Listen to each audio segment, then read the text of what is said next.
ఆంధ్రప్రదేశ్లో హిట్లర్ తరహా పాలన సాగుతుందని విద్యార్థి యువజన సంఘాల నాయకులు ఆరోపించారు. నారా లోకేష్ విద్యాశాఖ మంత్రిగా కాకుండా ట్విట్టర్ మంత్రిగా మిగిలిపోతున్నారని విమర్శించారు. కొత్తపేటలోని మల్లెలింగ భవన్లో బుధవారం ఏఏఎస్ఎఫ్ నాయకులు బందెల నాజర్జీ, ఏఏవైఎఫ్ నాయకులు వలి, వైసీపీ విద్యార్థి విభాగం నాయకులు వినోద్, యువజన విభాగం నాయకులు ఆళ్ల ఉత్తేజ్ రెడ్డి, యువజన కాంగ్రెస్ నాయకులు కట్ట జవహర్ బుధవారం మీడియాతో మాట్లాడారు. విద్యార్థులు యువతకు ఎన్నికల్లో ఇచ్చిన హామీలను అమలు చేయడంలో రాష్ట్ర ప్రభుత్వం తీవ్రంగా విఫలమైందని మండిపడ్డారు.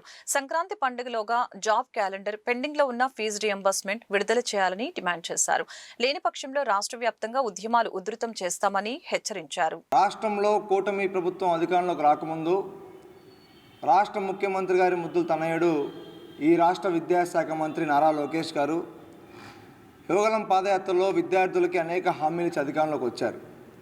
కానీ అధికారంలోకి వచ్చిన తర్వాత పూర్తిగా ఈ రాష్ట్ర ప్రభుత్వం విద్యార్థులకి మేలు చేయడంలో వైఫల్యం చెందిందని చెప్పని ఏఐఎస్ఎఫ్గా ఇతర విద్యార్థి సంఘాలుగా భావిస్తూ ఉన్నాం. ఎందుకంటే తన సొంత మంగళగిరి నియోజకవర్గంలో వేలాది మంది విద్యార్థుల సమక్షంలో మేము అధికారంలోకి వస్తే 6 నెలల్లో రాష్ట్ర వ్యాప్తంగా పెండింగ్లో ఉన్న ఫీజు రియంబర్స్మెంట్ బకాయిలు విడుదల చేస్తాం. ప్రతి ఒక్క పేద విద్యార్థికి ఎవరైతే డిగ్రీలు, బీటెక్లు, పీజీలు పూర్తి చేసుకొని ప్రభుత్వ ఫీజు రియంబర్స్మెంట్ వల్ల ఇబ్బందులు పడుతూ ఉన్నారో వారి చేతిలో సర్టిఫికెట్లు ఇప్పించే పూచి నారా లోకేష్ అన్నారు. అదేవిధంగా మేము అధికారంలోకి వస్తే జీవో నెంబర్ 107, 108 రద్దు చేస్తాం, ప్రభుత్వ మెడికల్ కళాశాల ప్రైవేటీకరణ చేయమని చెప్పని హామీ ఇచ్చి అధికారంలోకి వచ్చారు. కానీ ఈరోజు రాష్ట్రంలో పూర్తిగా ఇంతవరకు ఏ ఒక్క విద్యార్థికి ఫీజు రియంబర్స్మెంట్ బకాయిలు ఒక్క రూపాయి విడుదల చేయలేదు.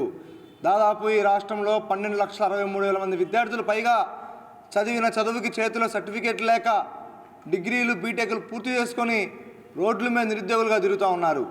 ఏమన్నంటే ఇదిగో అదిగో అని చెప్తా ఉన్నారు.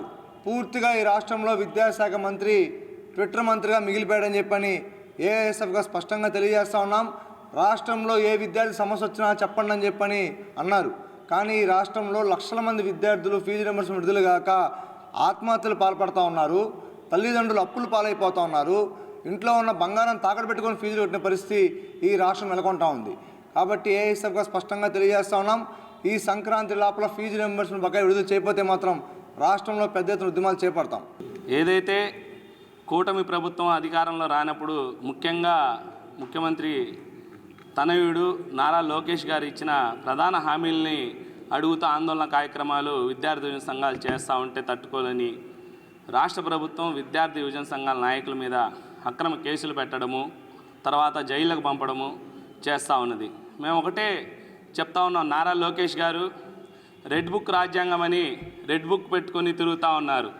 మీ చేతిలో ఉండాల్సింది బాబాసాహెబ్ రాజ్యాంగం అన్నా ఉండాలి, లేదా నువ్వు ఇస్తామన్న జాబ్ క్యాలెండర్ బుక్ అన్నా నీ చేతిలో ఉండాలి తప్పించి రెడ్ బుక్లో నేను పేర్లు రాశాను, వాళ్ళని అరెస్ట్ చేస్తాను, లోపలేస్తానంటే ఏ ప్రభుత్వం అయినా సరే శాశ్వతం కాదు. హిట్లర్ లాంటోడే కాలగర్భంలో కలిసిపోయారు.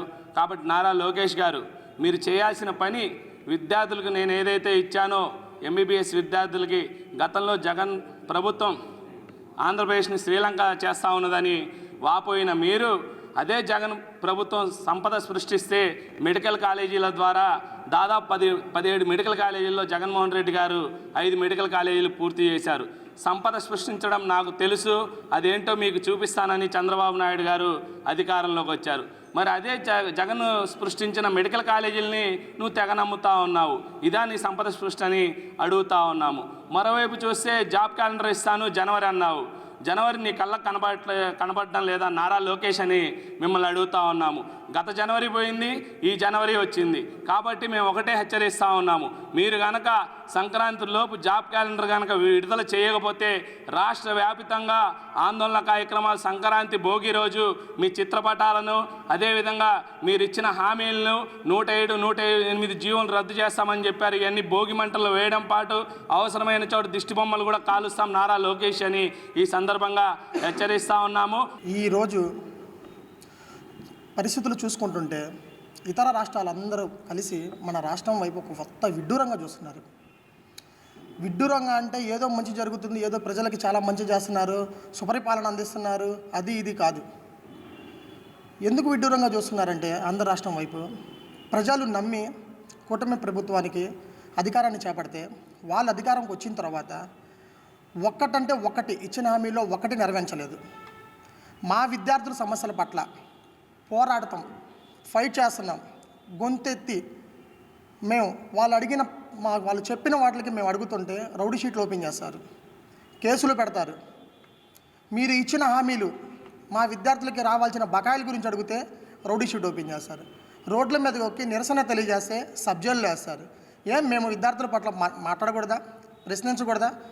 ఆంధ్ర రాష్ట్రంలో మీదొక్కటేనా పార్టీ? మీదొక్కటేనా విద్యార్థుల పార్టీ? ఆంధ్ర రాష్ట్రంలో విద్యార్థుల తరపున పోరాడటానికి అనేక విద్యా సంఘాలు ఉన్నాయి. మేము ఎవరు మాట్లాడినా మా మీద విద్యార్థుల తరపున రౌడీ షీట్ ఓపెన్ చేస్తారు, కేసులు ఓపెన్ చేస్తారు. విద్యాశాఖ మంత్రికి సబ్జెక్టే తెలియదు అతనికి. అట్లాంటి విద్యార్థుల జీవితాలు అతని చేతిలో పెట్టి ముఖ్యమంత్రి తనుడైన లోకేష్ గారికి విద్యాశాఖ మినిస్టర్ ఇస్తే అతను విద్యార్థులకు జరుగుతున్న అన్యాయాల పట్ల కానీ, విద్యార్థులకు రావాల్సిన బకాయిల గురించి కానీ, మన మెడికల్ కాలేజ్ గురించి దేని గురించి పట్టించుకోకుండా ఒక రెడ్ బుక్ అంటూ ఒకటి తీసి 3 పేజీలు అయినాయి, ఇంకా చాలామంది ఉన్నారు. రాష్ట్రంలో ఎటు పోయినా కానీ లోకేష్ అనే పేరు తప్ప ఏమి వినపట్ల. రేపు 9వ తారీఖు అన్ని విద్యార్థి సంఘాలు, అన్ని యువజన సంఘాలు కలిసి గుంటూరు జిల్లా కలెక్టరేట్ వద్ద నిరసన తెలియజేస్తూ ఉన్నాం. కలెక్టర్ గారికి మెమొరాండం ఇస్తూ ఉన్నాం. ఈ ప్రభుత్వ వైఫల్యాల మీద యువజన విభాగం, విద్యార్థి విభాగం అందరం కలిసి ఏదైతే ఈ ప్రభుత్వం ఏర్పాటు చేసే ముందు ఇచ్చిన దొంగ హామీల ఏది చేయకుండా విద్యార్థులను ఏ విధంగా మోసం చేసింది, యువకుల్ని ఏ విధంగా మోసం చేశారు. జనవరి 1 వచ్చేసరికి జాబ్ క్యాలెండర్ అన్నారు. ఇప్పటికి రెండు జనవరిలు అయిపోయినాయి. 20 లక్షల ఉద్యోగాలు ఇస్తామన్నారు. కనీసం 4 లక్షలు ఇవ్వకపోగా ఇంకా తీసేసి ఉన్నారు. గవర్నమెంట్ ఉద్యోగాలు భర్తీ చేస్తామన్నారు, అది చేసేది లేదు.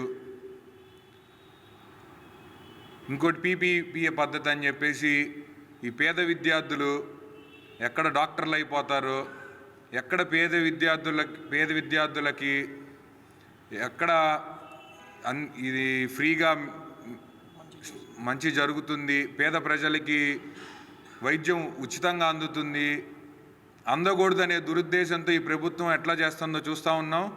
దీనికి ఖచ్చితంగా దీని మీద ఇది వెనక్కిపోయే వరకు మేము పోరాడతాం. అన్ని విద్యార్థి సంఘాలు, అన్ని యువజన విభాగాలను కలిసి దీనిపైకి పోరాటాలు చేస్తాం. మరి కూటమి ప్రభుత్వం అధికారంలోకి వచ్చి 2 సంవత్సరాలు కావస్తూ ఉంది. మరి వారు సూపర్ 6లో పేర్కొన్న విధంగా యువతకు నిరుద్యోగ హామీ అనే ఒక పథకాన్ని వారి చెప్పడం జరిగింది. మరి నిరుద్యోగ వృత్తి అనేది ఇప్పటివరకు కూడా ప్రభుత్వం అఫీషియల్గా ఎక్కడ కూడా అనౌన్స్ చేయలేదు, ఎవరికి కూడా ఇవ్వలేదు. మరి దాని మీద అదేవిధంగా స్కాలర్షిప్ల మీద మరి విద్యార్థి సంఘ నాయకులైనటువంటి ఏఎస్ఎఫ్, ఏవైఎఫ్ నాయకులు మరి ప్రశ్నిస్తే వారి మీద రౌడీ షీట్లు పెడతారా? ఇది కరెక్ట్ సంస్కృతి కాదు చంద్రబాబు నాయుడు గారు. ఈ సందర్భంగా కాంగ్రెస్ పార్టీగా మేము మీకు ఒకటి తెలియజేస్తూ ఉన్నాం. 2019 ఎన్నికల్లో మీరు అధికారాన్ని కోల్పోయిన సందర్భంలో జగన్మోహన్ రెడ్డి గారు 3 రాజధానులు అనే అంశం తీసుకొస్తే మరి అదే రోజున ఇదే విద్యార్థి యువజన సంఘాలను మీరు పిలిచి అమరావతిని కాపాడాలి, మీరు యువత తలుచుకుంటే ఏదైనా చేయగలుగుతారని మీరు మాతో ప్రెస్ మీట్లు పెట్టలేదా? మా పోరాటాలకు మీరు మద్దతు తెలిపేదా? మరి ఈ రోజున మీ ప్రభుత్వం అధికారంలోకి వచ్చి మీరు చెప్పిన హామీల మీద మేము ప్రశ్నిస్తూ ఉంటే ఈ రోజున రౌడీ షీటర్లుగా మమ్మల్ని షీట్లు పెడతారా? హత్యలు, కూనీలు, దొంగతనాలు, మర్డర్లు చేసే వాళ్ళ మీద పెట్టే రౌడీ షీట్ విద్యార్థి సంఘ నాయకుల మీద పెడతాం అనేది ఇది మంచి సంస్కృతి కాదు. దీన్ని మేము తీవ్రంగా కాంగ్రెస్ పార్టీ, యూత్ కాంగ్రెస్గా వ్యతిరేకిస్తూ ఉన్నాం. మీరు కూడా ఒక యూత్ కాంగ్రెస్ నాయకుడిగా మీ రాజకీయ ప్రస్థానం మొదలుపెట్టి ఈ రోజున ముఖ్యమంత్రి స్థాయికి ఎదిగారు. కాబట్టి యువజన సంఘాల మీద మీ ఉక్కుపాదం మోపితే మేము భయపడే పరిస్థితి లేదు. మరింత రెట్టించిన ఉత్సాహంగా మేము పోరాటం చేస్తాం. మీరు ఇచ్చిన హామీలు ఏదైతే నిరుద్యోగ వృత్తి, ఫీజు రియంబర్స్మెంట్, అనేక రకాల అంశాలు విద్యార్థి యోజనకు సంబంధించి ఏవైతే ఉన్నాయో వాటి మీద పూర్తి స్థాయిలో మేము పోరాటం చేస్తామని చెప్పి ఈ సందర్భంగా కాంగ్రెస్ పార్టీ, యూత్ కాంగ్రెస్గా మీకు తెలియజేస్తూ ఉన్నాం.